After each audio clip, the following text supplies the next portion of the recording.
Okay, so we're looking at the groups of words below and we're going to find out if it's a sentence or not. And if it is a sentence, we're going to type yes. And if it isn't a full, complete sentence, we're going to type no. So, what's our first sentence? Miss Chen is a good teacher. Mrs. Mrs. Chen is a Is that a sentence? Yes! How do you know? Because sentences always have a capital letter and a full stop. Brilliant. And what kind of sentence is this? It's a normal sentence. Let's go back to our passage to have a look at the name. So scroll to the top. A declarative sentence.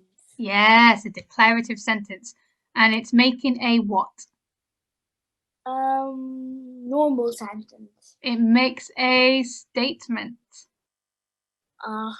Right. Ready. Okay. Not well today. Is that a full sentence? No. How do you know?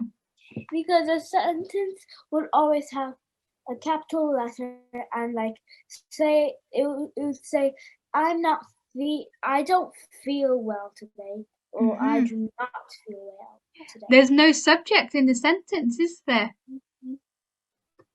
And it doesn't have a full stop. Doesn't have a full stop. Very good. Okay, you can submit that. Right. Ready.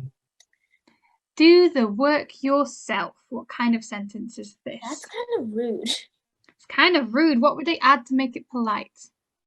Would you please do the work yourself?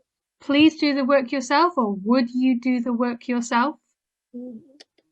So they're given a command. What kind of sentence gives a command?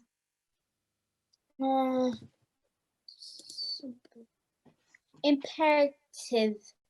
Yeah, imperative sentence. Well done. So we know that is a sentence. So you